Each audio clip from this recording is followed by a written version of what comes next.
अगर मैं आपसे एक सवाल पूछता हूँ कि वॉरेन बफे इतने रिच क्यों हैं, तो आप में से बहुत से लोग कहोगे कि इसमें कौन सी बड़ी बात है। ये तो हर किसी को पता है कि वॉरेन बफे रिच इसलिए हैं क्योंकि वो एक ग्रेट इन्वेस्टर हैं और उन्होंने स्टॉक मार्केट से बहुत ही अच्छा रिटर्न कमाया है। लेकिन आपकी ये स्टेटमेंट बिल्कुल गलत है कि वो एक ग्रेट इन्वेस्टर हैं, जबकि सच बात यह है कि वो एक ग्रेट इन्वेस्टर हैं 11 साल की उम्र से। तो इस क्वेश्चन की सही स्टेटमेंट होनी चाहिए because he is a great investor since 11th। Basically मैं यहाँ पर टाइम पीरियड की बात कर रहा हूँ। वॉरेन बफे की अब तक की उनकी इन्वेस्टिंग का CAGR रहा है 22% और उनकी नेटवर्थ ऑलमोस्ट 85 बिलियन डॉलर्स है। और आप ये बात जानकर शॉक्ड रह जाओगे कि 85 बिलियन डॉलर्स में से 81.4 बिलियन डॉलर्स उन्होंने अपने 65th बर्थडे के बाद में कमाए हैं, जो कि उनकी वेल्थ का 90% है। और दोस्तों ये पॉसिबल हुआ पावर ऑफ कंपाउंडिंग से, क्योंकि अगर 60s के एज के बाद वॉरेन बफे रिटायर हो जाते और इन्वेस्टिंग को क्विट कर देते तो आज उनकी नेटवर्थ 85 बिलियन डॉलर्स की जगह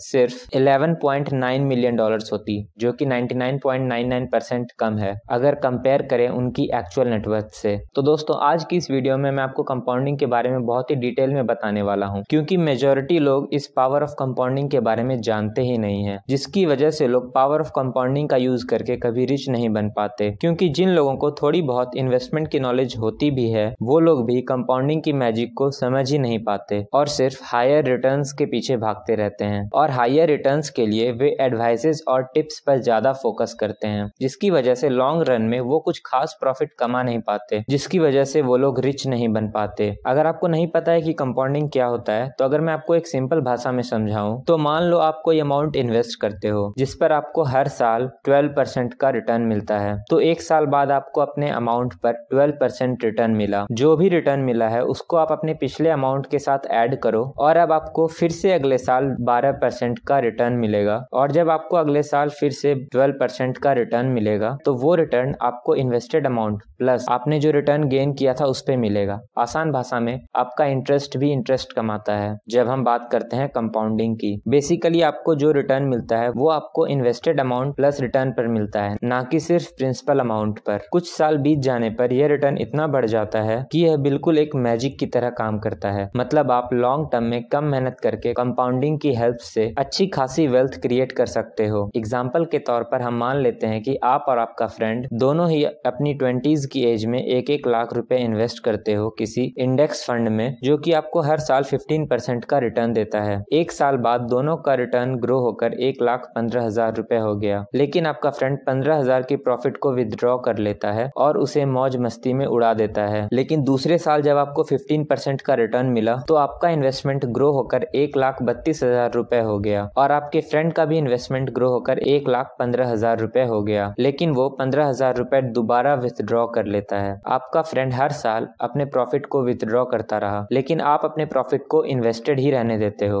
तो 20 साल बाद आपके पास जो अमाउंट होगा वो होगा 16,37,000 रुपए, लेकिन आपके फ्रेंड के पास सिर्फ 1,15,000 रुपए, क्योंकि वो हर साल 15,000 रुपए विथड्रॉ करता रहा। और कंपाउंडिंग का असली मैजिक तो आपको अब देखने को मिलेगा, क्योंकि 40 साल बीत जाने के बाद आपके पास जो अमाउंट होगा वो है 2,68 लाख। वहीं 40 साल बीत जाने के बाद भी आपके फ्रेंड के पास केवल 1,15,000 रुपए ही है। उसका अमाउंट बढ़ने के जगह उल्टा कम हो रहा है 7 से 8% से इन्फ्लेशन के कारण। जहां एक तरफ आपने स्मार्टली कंपाउंडिंग के पावर को यूज करते हुए अपने लिए एक बड़ी वेल्थ क्रिएट कर ली, वहीं आपके फ्रेंड ने कंपाउंडिंग को अंडर एस्टिमेट किया और अब उसे फाइनेंशियली स्ट्रगल करना पड़ रहा है। और इस दुनिया में जितने भी रिच लोग हैं वो इस कंपाउंडिंग के पावर को अच्छी तरह से समझते हैं और यही कारण है कि अमीर लोग टाइम के साथ साथ और ज्यादा अमीर होते रहते हैं और वहीं पुअर माइंडसेट के लोग जिंदगी भर सिर्फ पैसों के लिए काम करते रहते हैं और इतनी मेहनत करने के बावजूद भी वो रिच तो दूर अपने स्टैंडर्ड ऑफ लिविंग को भी मेंटेन नहीं कर पाते। जितनी जल्दी आप इन्वेस्टिंग स्टार्ट करोगे उतनी ही जल्दी आप कंपाउंडिंग के मैजिक को देख पाओगे, क्योंकि जिम साइमंस जिन्होंने स्टॉक मार्केट से सबसे ज्यादा रिटर्न कमाया है उनका CAGR 66% का रहा है, जो कि वॉरेन बफे से भी ज्यादा है। लेकिन फिर भी उनकी नेटवर्थ वॉरेन बफे से कम है। वो इसलिए क्योंकि वॉरेन बफे ने अपने इन्वेस्टिंग का करियर 11 ईयर्स से शुरू किया था, वहीं जिम साइमंस ने अपना